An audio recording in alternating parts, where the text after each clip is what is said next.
কেন্দ্ৰীয় কমিটিয়ে আজি মাননীয় অমৰ সিং বৈশ্য ডাঙৰীয়া তেখেতক ইয়াত আদৰণি কৰিছে। তেখেতে MP হোৱাৰ পিছত কাৰ্বি আংলঙৰ যিবিলাকৰ অভাৱ অভিযোগ পৰা আৰম্ভ কৰি ৰাজনীতিৰ সমস্যা, অট'নমাছ ষ্টেটৰ সমস্যা পূৰণ কৰিবৰ কাৰণে তেখেতে যিটো পাৰ্লিমেণ্টত উত্থাপন কৰিছে, দাঙি ধৰিছে, তাৰ কাৰণে কাৰ্বি ষ্টুডেণ্ট এছ'চিয়েশ্যন, কাৰ্বি ছাত্ৰ সন্থা কেন্দ্ৰীয় কমিটি, চেণ্ট্ৰেল কমিটিয়ে তেখেতক আদৰণি কৰিছে, ৱেলকাম জনাইছে।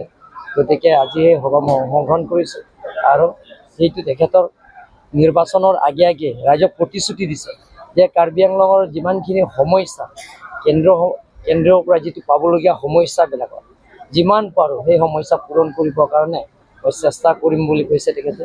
ৰাজনীতি সমস্যা আছে, অট'নমাছ ষ্টেটৰ সমস্যাৰ পৰা আৰম্ভ কৰি বেলেগ বেলেগৰ সমস্যা আছে, সেই গোটেইখিনি সমস্যাবিলাকত তেওঁ পাৰ্লিমেণ্টত ক'ব বুলি কৈছে। সেইকাৰণে তেখেতে কথাৰে নহয় কামে পৰিচয় দিয়া হৈছে। যোৱাবাৰ পাৰ্লিমেণ্টত লোকসভাতে তেখেতে দাঙি ধৰিছে কাৰ্বি আংলঙৰ ৰাজনীতিৰ সমস্যাৰ পৰা আৰম্ভ কৰি MOSত, MOUত সেই গোটেইখিনি এগ্ৰিমেণ্ট 125 চিচিৰ এমেণ্ডমেণ্টত পূৰণ কৰিব লাগে, প্ৰস্তাৱ আনিব লাগে বুলি গোটেইখিনি তেখেতে দাঙি ধৰাৰ কাৰণে KSA কাৰ্বি ছাত্ৰ সন্থা তেখেতক আজি আদৰণি কৰিছে। মিডিয়া বন্ধুসকল ধন্যবাদ জ্ঞাপন কৰিছোঁ। আজি বিশেষ এই অনুষ্ঠানটো হৈছে যে আমাৰ এক্স প্ৰেছিডেণ্ট আৰু জেনেৰেল ছেক্ৰেটাৰী অনাৰেবল MP অমৰ সিং বৈশ্য তেখেত আমাৰ কাৰ্বি ষ্টুডেণ্ট এছ'চিয়েশ্যনত 1988 আৰু 1989 তাৰপিছত আকৌ 1993, 1994 তেখেত দুইটা টাৰ্মত প্ৰেছিডেণ্ট আৰু ছেক্ৰেটাৰী ইয়াত হৈছিলে। এইটোৰ বাবে আমি as a Karbi student association এতিয়া প্ৰেজেণ্ট বডি আমি এক্সৰ কাৰণে আমি অনাৰ কৰিব লাগে। আমি যদি নকৰোঁ বেলেগ অন্যটো কৰিব নাযাব। সেইটো কাৰণে আমি একদিনটো আমিওতো এক্স হ'ব। সেইটো কাৰণে আমি প্ৰেজেণ্ট বডিয়ে এইটো নাভাবিলে আৰু ভৱিষ্যতো কোনো মানুহ নাথাকিব। সেইটো কাৰণে আমি এইটো মেইন উদ্দেশ্যটো আমাৰ ইয়াত আজি বিশেষ এইটো অনুষ্ঠানটো লৈছিলে। ইয়াত আমি মাতা পৰা আমাৰ chief guest doctor Tuliram Ronghang, ইয়াত আমি আকৌ আহি পাইছে আমাৰ দৰসিং ৰংহাং হাৰঘাট MLA, আৰু ইয়াত বিভিন্ন আমাৰ এক্স প্ৰেছিডেণ্ট ছেক্ৰেটাৰী ইয়াত আজি উপস্থিত হৈছিলে।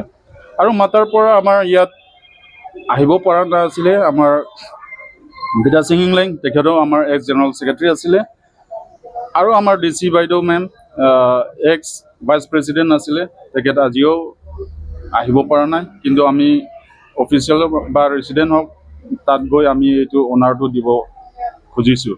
সেইটো কাৰণে CM ছাৰটো আহিছে, তেখেতেও মানে আমাৰ এক্স ইংলং পৰৰ প্ৰডাক্ট আছিলে, তেখেতেও আমি অনাৰ কৰিব পাইছোঁ আজিৰ দিনত। আমাৰ এইটো ছিনিয়ৰৰ সময় ভৱিষ্যত অহা কালত আমি একেলগত হেম্প্ৰেক মাতে আৰ্টিকল 244 কাৰণে আমি একেলগত কাম কৰিম বুলি এইটো উদ্দেশ্য লৈ পেলাই আমি এইটো প্ৰগ্ৰামটো শেষ কৰিছোঁ।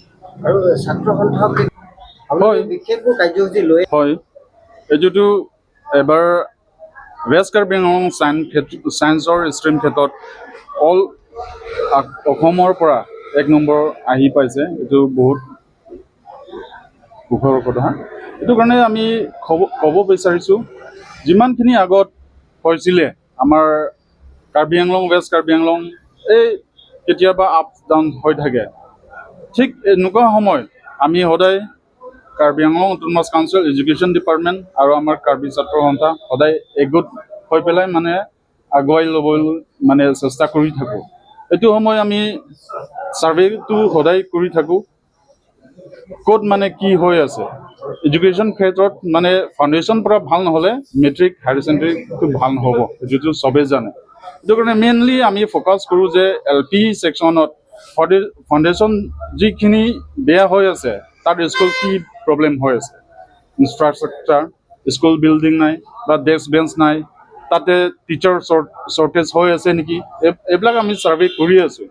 একদিনতে নহ'ব, এইটো আমাৰ আস্তে আস্তেকৈ এইটো কৰিব লাগিব, কিয়নো বহুত LP school Karbi Anglong east ৱেষ্টত আছে, গতিকে গৈ পোৱা নাই য'তখিনি আমি ছাৰ্ভে কৰি আছে।